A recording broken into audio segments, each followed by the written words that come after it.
Film ini menceritakan tentang seorang pemeras atau penipu terlibat dengan gangster. Alur cerita film dimulai pada pria tampan pengangguran bernama Awei sedang mengawasi jalanan. Kemudian ada wanita cantik yang akan pergi dengan mobil mewahnya. Dia langsung berjalan dan pura-pura terjatuh. Dia bekerja sebagai penipu, berpura-pura ditabrak agar mendapatkan uang. Ia berakting sangat bagus. Gadis itu sangat yakin bahwa ia sedang menipunya. Tapi apa daya, sudah banyak orang yang memperhatikan mereka. Ada salah satu pemuda yang bernama Bintang ikut menyaksikannya. Tapi naas, HP-nya tercopet tanpa disadarinya. Datang bocah tengil yang memberitahukan bahwa dia hanya berpura-pura saja dan akan lari setelah diledakkan pakai petasan. Dia malah luka beneran. Dengan rasa jengkel campur marah, ia pun terpaksa membawanya ke rumah sakit. Tapi ada bapak-bapak yang memberitahukan lebih baik Awei dibuang di tengah jalanan yang sepi. Jika dibawa ke rumah sakit, kemungkinan polisi akan ikut campur. Gadis itu pun takut dan menuruti perkataannya.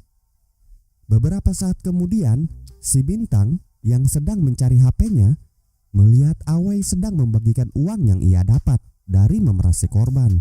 Ia memiliki tim dan hasilnya dibagi rata. Di adegan ini, si Bintang melihat HP-nya. Lalu ia mendekatinya dengan wajah pelangap-pelongo. Bukannya meminta kembali HP-nya, ia malah ingin berguru untuk mendapatkan pengalaman hidup.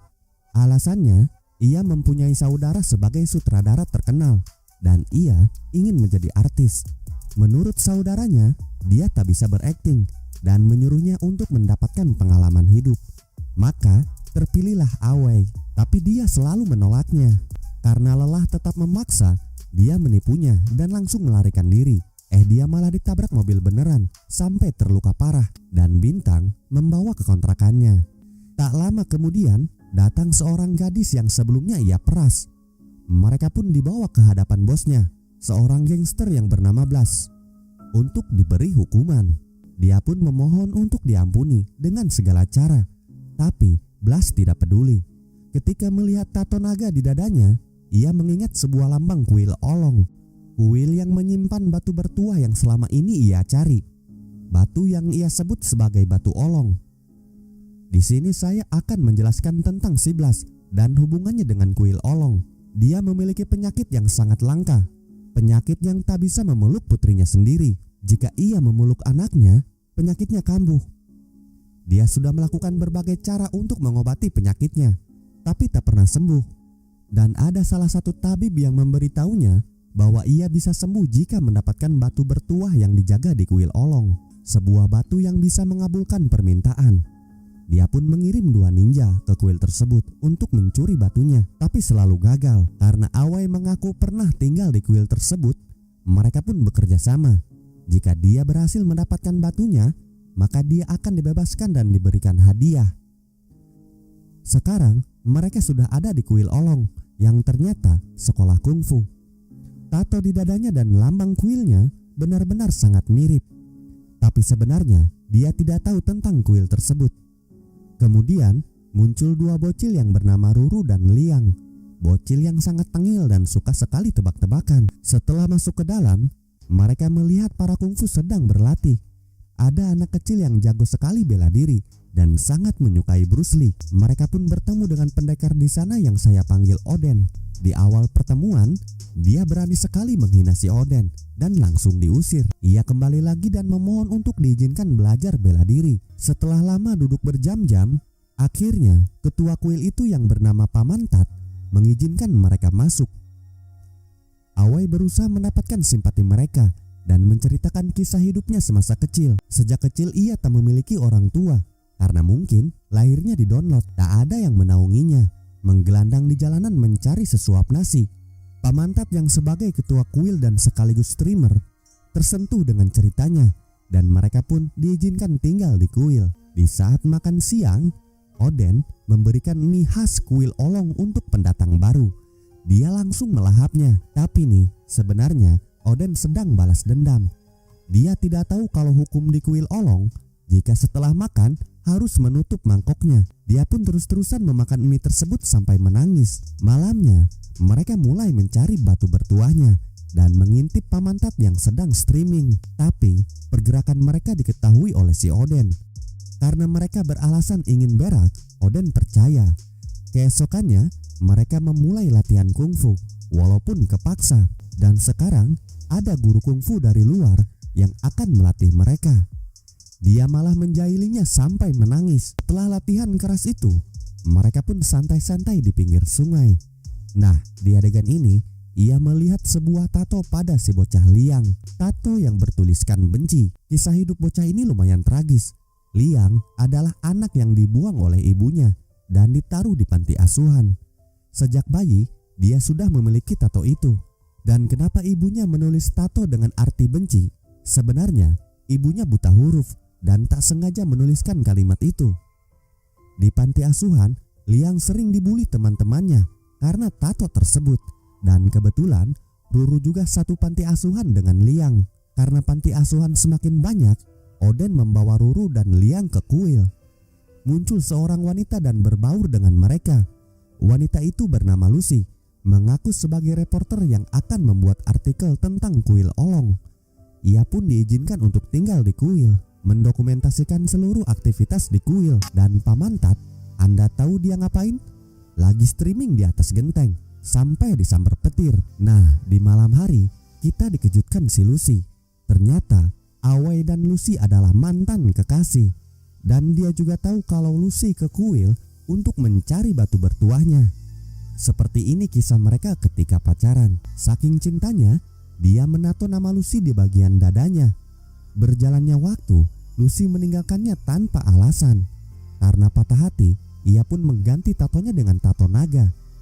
Dia sangat membencinya dan bahkan tidak ingin mendengarkan alasannya. Di saat tengah malam, mereka berniat membakar kuilnya dan berharap salah satu dari mereka menyelamatkan batu bertuahnya. Tapi naas akting mereka berakhir buruk.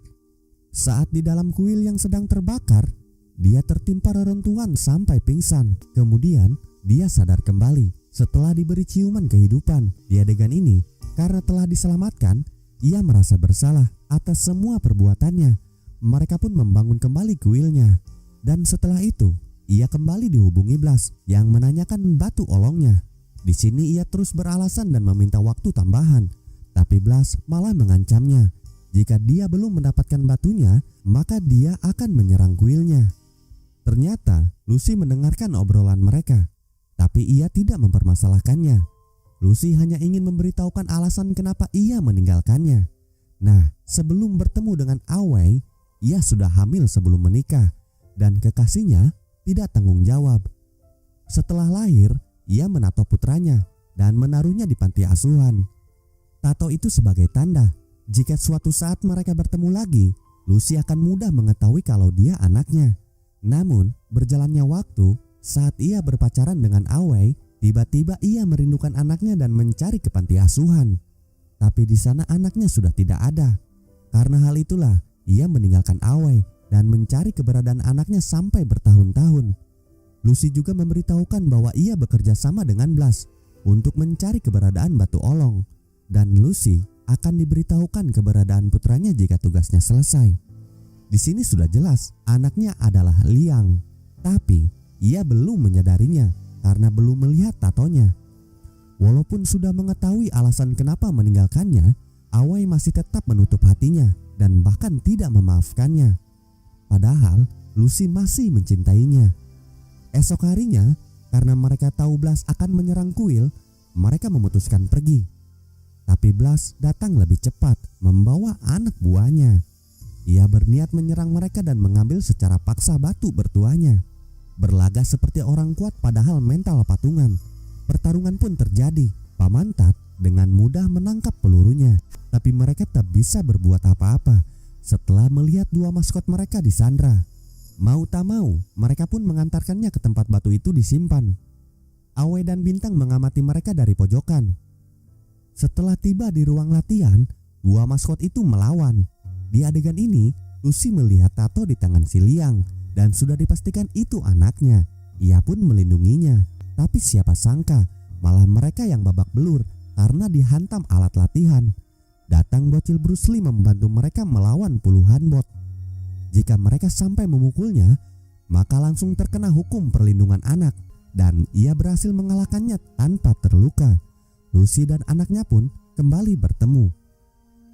Nah, di adegan si pamantat yang sudah tersudut, datang kakek ajaib. Ia melawannya tanpa menyentuhnya. Kakek tua itu adalah kakak dari pamantat. Ada tujuan sesungguhnya kenapa ia membantunya. Dia meminta sebuah mantra. Mantra khusus yang akan digunakan pada batu olong jika ingin menggunakannya.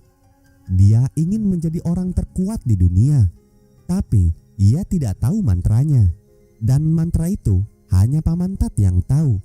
Situasi sudah berbeda. Mereka tersudut oleh kakaknya sendiri. Si Awei langsung membantunya, tapi gagal. Saat dia lengah, kakek tua itu mati ditembak oleh Blas. Kemudian datang Boboho yang membantu mereka dengan puluhan ayam menggantung di lehernya. Selama ini dia ditugaskan mencari uang untuk para kungfu agar bisa makan enak. Dia menghajarnya dengan cambuk dan semua musuh ketar-ketir. Kemudian pamantat memegang batu itu sambil komat-kamit. Blas menyaksikan kejadian itu dan tiba-tiba kakaknya bangkit lagi. Ternyata dia meminta agar kakaknya dihidupkan kembali. Blas yang melihat keajaiban itu langsung menangis dan menceritakan alasan dia kenapa menginginkan batu itu. Bahkan ia sampai memohon. Pamantat pun membantunya dan di akhir film Blas dengan wajah senang kini bisa memeluk putrinya dengan erat dan sekarang Lucy bersama putranya sekaligus mengurus si Ruru karena mereka sepaket dan Awei juga sudah memaafkannya. Dan film pun tamat dah.